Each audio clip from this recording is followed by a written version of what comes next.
You've seen this before. A man barely speaks. He doesn't chase. He doesn't impress. And yet, she leans in. Meanwhile, another man does everything right. He listens. He tries. He invests. And somehow, he's invisible. This isn't luck. And it's not looks. And it's definitely not effort. Because desire isn't triggered by what you do. It's triggered by what you signal, often without realizing it. Some men create attraction simply by how they exist in a moment. Others destroy it by trying to manufacture it. And the uncomfortable truth is this: the harder you try to be desired, the less desire you tend to create. In this video, we're going to break down the psychology behind effortless attraction, why calm, grounded men trigger desire without chasing it, and why most men unknowingly push it away by doing too much. Stay with me, because once you see this, you won't unsee it. Most men grow up believing the same idea. If you want her to like you, you should try harder. Be nicer. Be more available. Show more interest. Prove that you care. On the surface, this sounds logical. After all, effort is how we succeed in almost every other area of life. Work harder. Get better results. Train more. Build strength. Study more. Gain knowledge. So men naturally apply the same rule to attraction. But attraction doesn't work like a job, and it doesn't follow effort-based logic. In fact, in dating, effort often sends the opposite signal. When a man constantly adjusts himself to be liked, texts quickly, over-explains, and tries to secure reassurance, he isn't communicating interest. He's communicating need, and need is not attractive. Psychologically, humans don't value what is freely available. We value what seems selective, grounded, and self-contained. The more you try to convince someone of your value, the more you imply that your value isn't obvious. This is why being nice so often backfires, not because kindness is bad, but because kindness paired with expectation creates pressure, and pressure kills desire. Attraction doesn't grow from effort, it grows from perceived value, and perceived value is inferred, not negotiated. Once you understand this, a lot of confusing dating experiences suddenly make sense. Most men approach attraction as if it were a logical decision. They assume that if they say the right things, behave correctly, and meet enough criteria, desire will naturally follow. But desire doesn't emerge from rational evaluation. It emerges from emotional and subconscious processes that operate far below conscious thought. Long before someone can explain why they feel attracted, their nervous system has already decided. This is why attraction often feels irrational. A woman may recognize that a man is kind, reliable, and attentive, yet feel no spark. At the same time, she may feel drawn to another man who hasn't done anything extraordinary on the surface. That pull isn't based on logic. It's based on how he makes her feel in his presence. Desire is governed by the limbic system, the part of the brain responsible for emotion, threat detection, excitement, and bonding. It responds to energy, tone, presence, and emotional contrast, not to effort or intention. You can't talk your way into desire because desire isn't listening to your words. It's reacting to your emotional state. This is where many men unknowingly sabotage themselves. When a man tries too hard, he becomes emotionally predictable. His interest is obvious, his reactions are immediate, and his availability is constant. While this creates safety, it removes tension. And without tension, desire has nothing to feed on. Safety creates comfort. Comfort creates familiarity. But familiarity alone does not create attraction. Desire needs polarity, a subtle sense of unpredictability, emotional contrast, and psychological space. Not chaos, not games, but the feeling that something is alive and not fully known. This is why calm, grounded men often trigger desire without doing much. Their emotional state is stable, unreactive, and contained. They don't rush to fill silence. They don't seek reassurance. They don't try to manage the other person's feelings. Their presence creates a quiet intensity that the subconscious reads as strength. Desire doesn't ask, "Is this man trying hard enough?" It asks, "How do I feel around him?" And that feeling is shaped far more by emotional signals than by logical actions. Until men understand this difference, they will keep mistaking effort for attraction and wondering why nothing changes. When men who trigger desire without doing much are observed closely, a pattern begins to emerge. It isn't confidence in the loud, performative sense, and it isn't dominance or bravado. What stands out is something quieter, an internal stability that doesn't ask for permission. These men are not trying to be chosen. They are already self-contained. The first trait is non-neediness. This doesn't mean emotional coldness or disinterest. It means that their sense of worth is not tied to the reaction they receive. They can enjoy attention without chasing it, and they can tolerate distance without trying to close it. Psychologically, this signals abundance. When someone does not need you to feel okay, you instinctively sense that they have options. And that perception alone increases attraction. Closely related to this is emotional self-containment. Effortlessly attractive men regulate their internal state. They don't rush to explain themselves. They don't overreact to uncertainty, and they don't attempt to control the emotional atmosphere. Their nervous system remains calm under pressure, and that calmness is contagious. The subconscious reads this as strength, because emotional stability suggests competence in the face of unpredictability. Another powerful trait is selective attention. These men are present, but not instantly available. When they engage, it feels intentional rather than automatic. Their attention is focused, not scattered, and not given away freely to everyone. This creates contrast. When attention is selective, it becomes meaningful, and meaning amplifies desire. Effortless attraction is also fueled by mystery, not as a tactic, but as a byproduct of depth.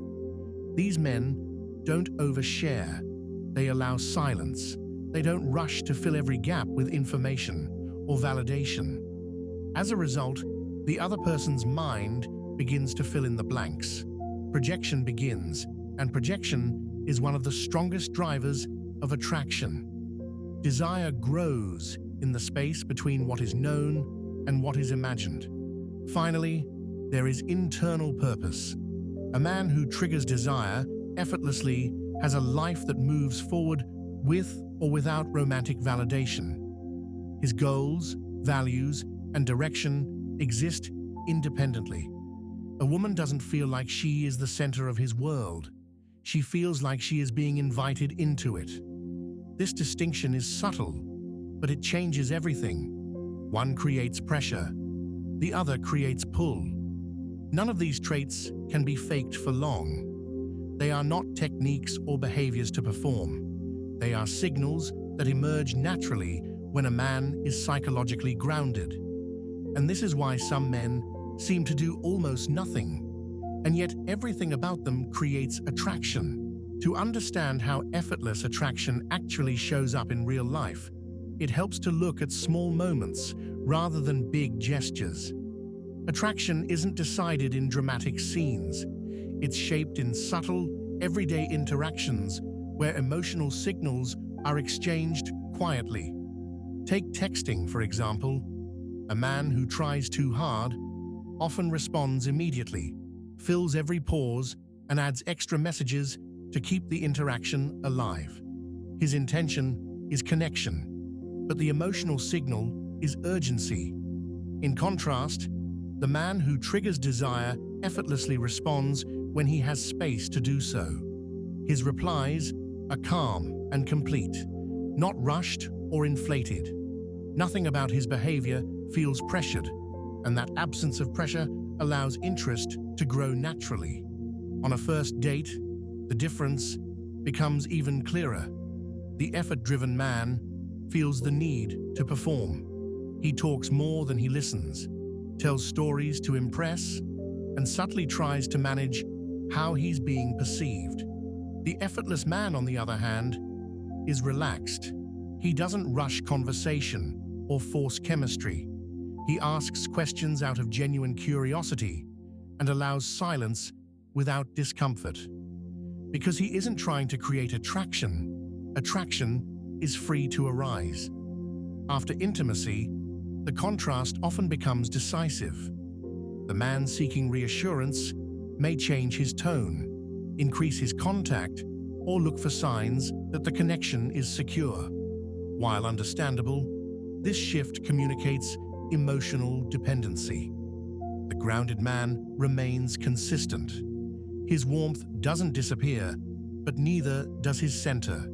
He doesn't need to confirm what already happened, and that stability preserves desire instead of collapsing it. Even in moments of disagreement or uncertainty, these dynamics remain the same. The effort-based man may soften his stance, over-explain, or compromise too quickly out of fear of losing approval. The effortless man stays calm and clear. He listens, but he doesn't abandon himself. This ability to hold his position without aggression or appeasement communicates self-respect, which the subconscious reads as high value. None of these men are playing games. The difference is internal, not strategic. One is acting from fear of loss. The other is acting from inner steadiness. And in dating, emotional signals matter more than intentions. Attraction responds to what is felt, not to what is meant. Attraction is shaped less by what a man actually possesses and more by what others infer about him. Human beings are constantly drawing conclusions based on incomplete information, and in dating, these inferences happen quickly and subconsciously. We rarely ask, "Is this person valuable?" Instead, we ask, without realizing it, "How does this person behave as if they are valuable?" This is where perceived value comes in. Value is not announced. It is assumed based on signals. When a man doesn't chase attention, doesn't rush connection, and doesn't collapse emotionally when faced with uncertainty, the subconscious conclusion is simple. He must have options. Whether this is objectively true doesn't matter. The perception alone is enough to change how he is experienced. Abundance plays a central role in this process. A man who behaves as though his emotional world is full sends a very different signal from one who behaves as though this interaction is his primary source of meaning. The first suggests choice and selectivity. The second suggests scarcity. And in human psychology, scarcity is associated with lower value when it comes to people, even though it increases value in objects. This is why pre-selection is so powerful. When a man appears wanted by life, by purpose, by other people, desire amplifies around him. Not because others are consciously competing, but because the subconscious assumes that what is already chosen must be worth choosing. The absence of desperation becomes evidence of worth. Attachment patterns also influence this dynamic. A man who is emotionally regulated and secure does not seek closeness to soothe anxiety. He allows connection to unfold naturally. This creates emotional breathing room, which paradoxically draws others closer. Desire needs space to move. When space disappears, so does attraction. At the deepest level, this is about self-sufficiency. A man who is psychologically complete does not extract validation from interaction. He shares presence instead of seeking confirmation. This reverses the usual dynamic. Instead of asking, "Do you want me?" the unspoken question becomes, "Do I fit into your life?" And that subtle shift in frame is where desire begins to tilt. Understanding this doesn't require manipulation or performance. It requires recognizing that attraction is less about doing more and more about needing less. When a man stops trying to create value and starts living from it, desire often follows, quietly, naturally, and without effort. Once men begin to understand that neediness weakens attraction, many of them make a predictable mistake. They don't become grounded, they become distant. Instead of addressing the internal source of their insecurity, they try to perform detachment on the surface. And this is where things often get worse, not better. Faked detachment usually shows up as emotional withdrawal. Replies become delayed on purpose, warmth is reduced, and interest is strategically muted. On the outside, this can look similar to confidence, but emotionally, it carries a very different signal. Instead of calm self-sufficiency, it communicates tension, suppression, and control. The subconscious can feel the difference immediately. Authentic non-neediness is relaxed. It doesn't require effort. Faked detachment, on the other hand, takes constant self-monitoring. The man is still focused on the outcome. He's just trying to hide it. And when someone is still mentally preoccupied with how they are being perceived, that preoccupation leaks through behavior, tone, and timing. This is why playing it cool so often backfires. It creates inconsistency. One moment there is interest, the next there is distance, and the emotional rhythm feels artificial. Rather than creating mystery, it creates confusion. And confusion does not reliably generate desire. It generates mistrust. There is also a subtle form of resentment that can emerge here. When men suppress their natural interest instead of regulating it, they often begin to feel internally conflicted. They want connection, but they deny it. Over time, this inner split can turn into passive aggression or emotional coldness. What was meant to increase attraction ends up eroding it. The distinction is crucial. Secure men are not detached because they are afraid of closeness. They are relaxed because closeness is not their only source of stability.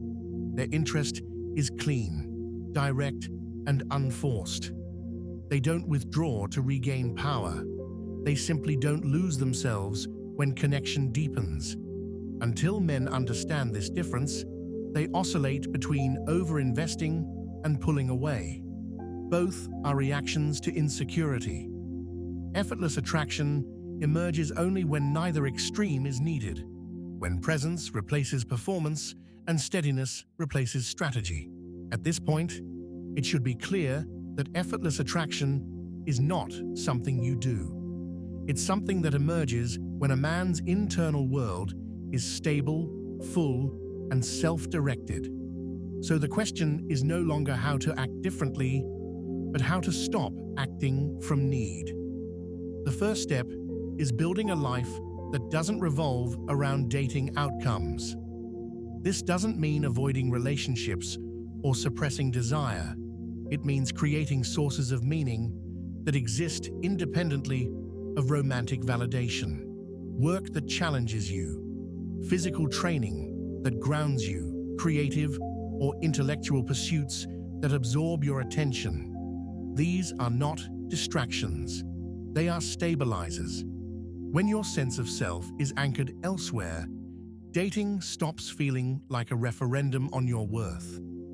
The second step is learning to tolerate emotional discomfort without immediately trying to fix it. Many men overinvest because silence, uncertainty, or delayed responses trigger anxiety.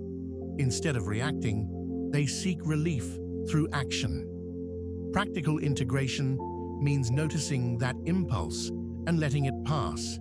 The ability to stay emotionally regulated in moments of uncertainty is one of the strongest attraction signals a man can send. Another key shift is slowing your reactions, not as a tactic, but as a discipline. Speaking a bit less, responding a bit later, and acting with intention rather than impulse changes how you are experienced. Slowness creates gravity.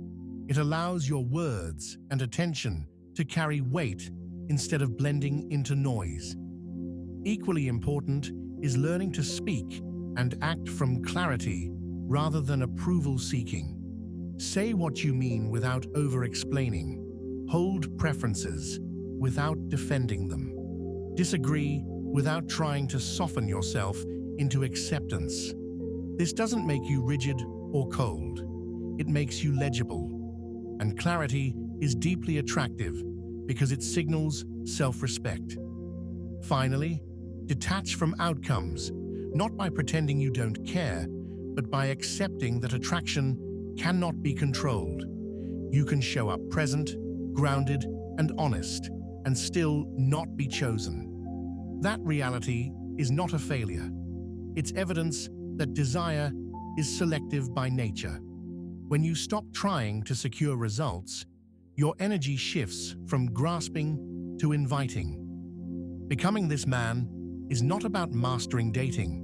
It's about mastering your relationship with uncertainty, validation, and self-worth. And when those no longer run your behavior, attraction often arrives on its own, quietly, without effort, and without you needing to chase it. The hardest truth to accept is this: desire cannot be forced. No amount of effort, strategy, or self-adjustment can make someone feel what they don't feel. The moment attraction becomes something you try to earn, it stops being attraction and turns into negotiation. The men who trigger desire without doing much are not hiding a secret technique. They are simply not asking to be chosen. They are rooted in themselves, comfortable with uncertainty, and willing to let interest rise or fall without trying to control it. This is uncomfortable because it removes the illusion of control. It means accepting that not everyone will want you, no matter how well you behave. But it also means something far more liberating. You no longer have to perform for approval. When you stop chasing desire, your presence changes, your energy slows, your attention becomes selective, and instead of trying to pull someone toward you, you create the space where they can move on their own. Effort doesn't create attraction. Need doesn't create polarity. And trying harder has never been the answer. Become complete and watch who comes closer.